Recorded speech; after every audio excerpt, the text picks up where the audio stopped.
कहता मैं हिंदुस्तान का चौकीदार हूं, मैं पाकिस्तान को सबक सिखाया। बालाकोट में उसने हमारे दरख्त शहीद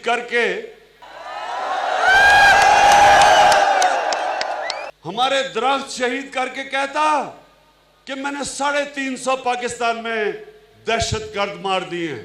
फिर कहता पाकिस्तान के 2 जहाज गिरा दिए हैं, उनका जो वो पायलट गिरा वो बड़ी बड़ी मूंछों वाला, हमने फौरी वापस कर दिया उसको। और आप सब जानते हैं कि पुलवामा के बाद हुआ क्या। हमने उन्हें कहा कि हम जंग नहीं चाहते, हम पुरअमन तरीके से अपने मसले हल करना चाहते हैं। दुनिया कश्मीर को भूल चुकी थी, कोई नाम ही नहीं लेता था कश्मीर का।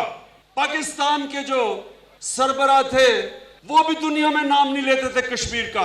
आज वो कश्मीर इंटरनेशनलाइज हुआ जो इससे पहले 50 साल हिंदुस्तान पूरी कोशिश कर गया कि कश्मीर इंटरनेशनलाइज ना हो। हिंदुस्तान हमेशा कहता था कि कश्मीर पाकिस्तान और हिंदुस्तान का बायलैटरल मसला है। पाकिस्तान के जो इस्लामी ममालिक में दोस्त थे वो भी कश्मीर की बात नहीं करते थे।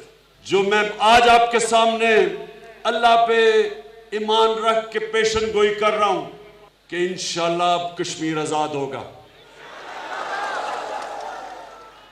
जब भी किसी कैंपेन में इंसानों के खिलाफ आप नफरत के ऊपर वोट लेते हैं, ये मेरी आज पेशन गोई सुन लें, हमेशा तबाही होती है। इलेक्शन जीत जाते हैं, बाद में तबाही होती है।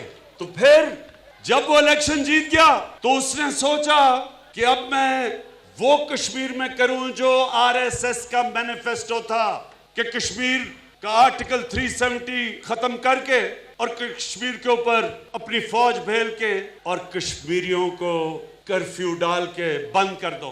कि अल्लाह अपने ईमान वाले लोगों को कुरान में कहता है, वो कहता है हर मुश्किल के बाद मैं आसानी देता हूं। मकबूजा कश्मीर के अजीम इंसानों के लिए आज पैगाम देता हूं कि इंशाल्लाह आपके लिए बड़ा अच्छा वक्त आने वाला है। हम दुनिया में आज वो पाकिस्तान है जो दुनिया में मसले हल करता है।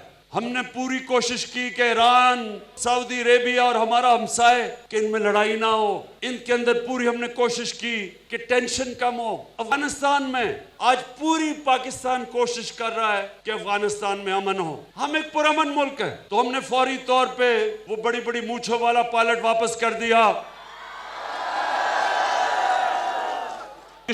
मकबूजा कश्मीर के लोग देख रहे होंगे, वो देखना चाहते हैं, हाथ खड़ा करके बताएं आज आप सब उनके साथ खड़े इंशाल्लाह। इंशाल्लाह। और आजाद कश्मीर, कश्मीर जिंदाबाद, पाकिस्तान जिंदाबाद।